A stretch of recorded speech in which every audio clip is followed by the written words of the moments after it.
Well, good morning, everybody, and welcome to another episode of the Duck Chronicles. If memory serves me right, this will be episode 20. I'm not sure if that's right, but I think it is. We'll find out when we put it up online. We'll shut the electric fence off so no one gets zapped. Don't want to get zapped, do we, Charlie? I got a lot for you guys today. All kinds of things going on. I figured we'd start out with release the ducks. And that's what we're going to do.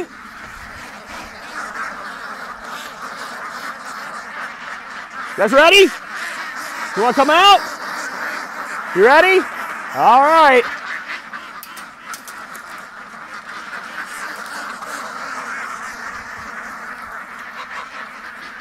Charlie, move. Look, I'm not going to hurt him, man. I protect him. You're a good boy, buddy. Yeah. Those are your ducks, aren't they? Yeah, those are your ducks. Nothing better mess with them, huh, buddy? He takes his job seriously. Go see if you find a rat, buddy. He got another rat yesterday. Well, let's go check. I actually had a rat snake living in here. Let's see. Been coming up out of that corner and stealing a duck egg or two. And my feelings on that are, since we don't have any chicks to worry about, if he wants an egg or two to patrol underneath this house for rats, then he can have them. People go kill all their rodent killing snakes and then wonder why they have rodents everywhere. Well, like I said, I got a lot for you today. I'm sure we'll encounter my rodent patrol, also known as the cats, because they have not been fed a can yet. But the big news is little kids are moving up in the world and they're out and about. Start off with Lucy Lou hanging out here with the bantam chickens. She's pretty obsessed with them. And so this is actually a prototype for a QuailTrackr that I'm working on with some folks. Now we moved them on out. You can see everybody in there. And the way this is designed, this is 1 by 1/2 on the top, but it's 1 by 1 on the bottom. So if you imagine these center ones being removed, that way the birds can access through there. But if you have small birds like quail, you don't have to worry about them escaping or something turning it over. And when you want to move them, you just pick it up and move it because, you know, it doesn't weigh that much. Anyway, got them set up with a choice between sun and shade. And turkeys definitely erring to the side of more shade for these guys. They got an old ruined kiddie pool. Piece of wood there. This tractor, I built this the year we moved in. We raised our first dozen chickens in it before they were big enough to kind of be put out on free range. It's raised ducks, it's raised geese. It's one of the best investments we've made. And one of the smartest things I did was put these wheels on it. And I just did the wheel so it barely holds the thing off the ground. And boy, it slides nice and easy. You see I've got handles right here. And when I want to move it, I just take their food out of it. I just grab these handles and I just drag it in the direction I want to go. And I've already got them trained, right, turkeys? You can see they're all there in the window looking out. When I move this thing, as young as they are, they already know the good stuff's this way. And I just move it slowly and keep an eye out. I take that off so I can make sure I see what's going on. And try not to run anybody over. But so far, it's worked really well. They've been out now for 4 days. And they are spending the night outside. Now what we're doing for them at night is we're giving them a heat lamp, and I should get that up off the ground. And that's part of why I have them in this area. One, we can keep an eye on them, but two, we can easily reach the extension cord out here. And you know, they'll head that way until the cord won't reach, and then I'll just bring them back this way, and they'll go back that way, and then back this way. By then, they'll probably be able to come out of there, and they won't need it anymore. It's pretty warm at night, but it is dipping in the 60s. And you know, I don't want these guys dying on me.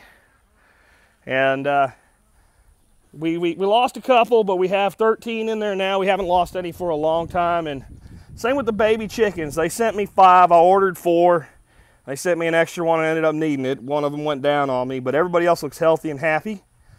We've got them on different chick starters. These guys are on a 20% chick starter for chickens, and these guys are on a 24% chick starter for game birds and turkeys. And they'll actually go to a game bird feed for their ration from Texas Naturals once they come out of it. Well, once they're old enough, probably about 6 weeks, we'll switch them over from the starter to just a game bird. Actually, it's they don't crumble it as fine. As soon as they're big enough to eat it, I'll move them to it. It's actually higher protein than the chick starter. And they did really well on it last year, man. We grew some big birds. So, like I said, we got a lot going on today to show you about. You can see, obviously, with the tractor trailer loaded up there, something's going on over here. Well, I had these clogged up beds, so with the wife's help this weekend, we cleaned them out and we completely rebuilt them using lava rock. And one of the things that I figured out to do with lava rock is, you know, we use that little screen right there to, we dump it in there and we hose it off to get all the dust out of it. And it works real well. But it doesn't take much effort then to set it up here and just kind of go through, pick all the big ones out and whip them in, put all the little ones in a bucket, do another bag that way and another bag that way until you get your, you know, your 5 bags. And then you end up with all smaller rock and no big giant rocks on the top. Makes it a lot easier to plant without going to expensive media like the pellets, the clay pellets, which I think is a great idea, but boy, you put a lot in and you're gonna have a big bill to pay for all that stuff, and this stuff needs to pay for itself. You see my bloody dock just booming in there, happy, dwarf cattails. Next episode, I'll show you some wild, not wild, but some dwarf cattail that did survive the duck attack last year and is kind of going wild now. Popped in, this is a patio tomato. And I thought out here, if it'll do well, I don't know if it's going to get enough nutrient out of this system. It's such a large amount of water. It's not really an aquaponic system. Again, this is really more for filtration. But I figured give it a shot and we'll spray it with Garrett's and all.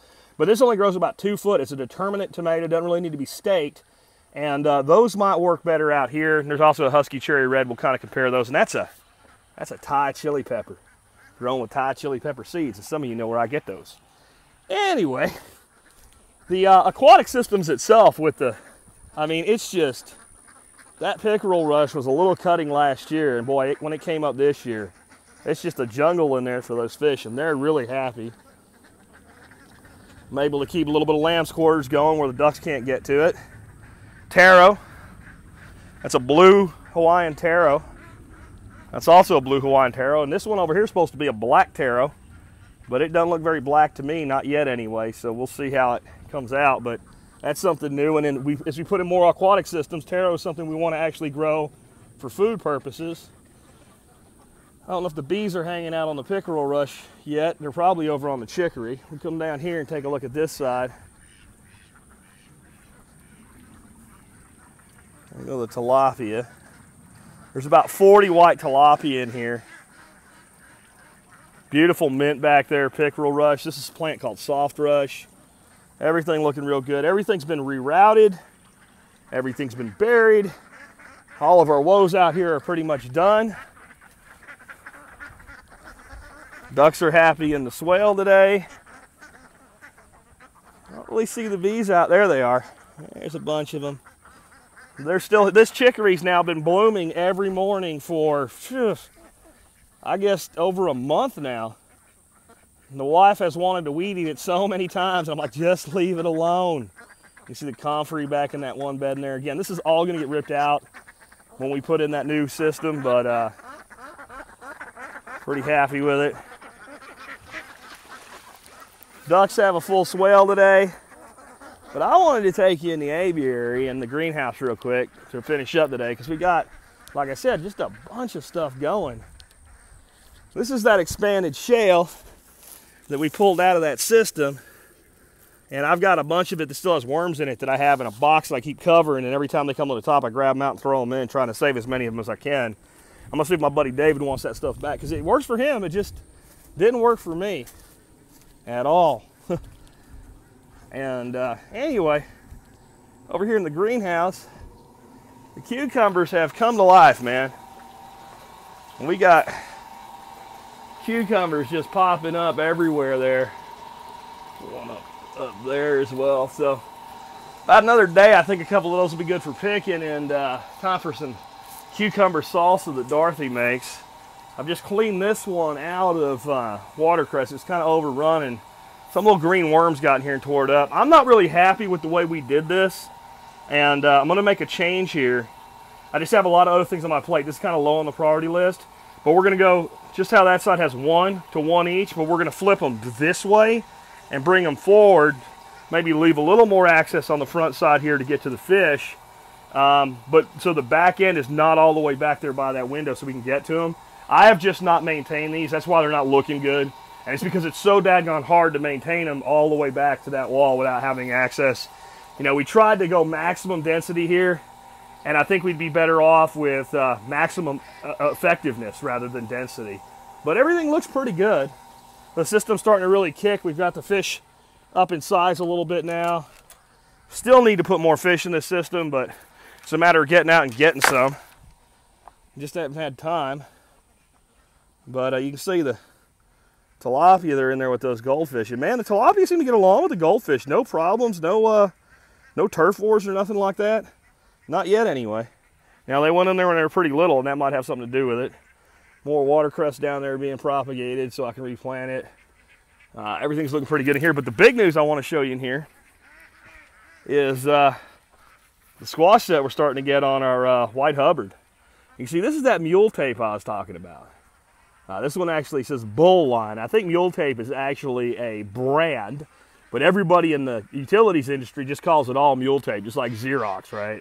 All copiers are not Xerox, but all Xerox are copiers. But if you can get some of this, man, I really recommend it. You can see I got a double hitch knot tied in there to support this.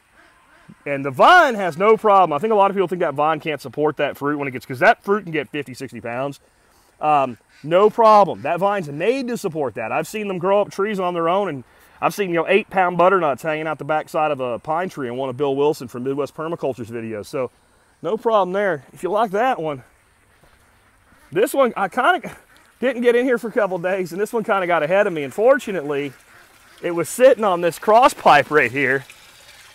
It was sitting right here, and this was holding all the weight up because this thing's already about 5 pounds, I would say. And you see, I just got it mule taped to the ceiling there. Everything's good. I said the tilapia, they want to be fed. You guys can get fed later. Really getting up to size here.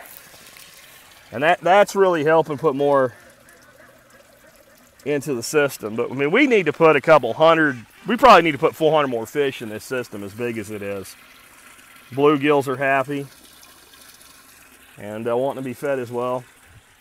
Everything's looking pretty good.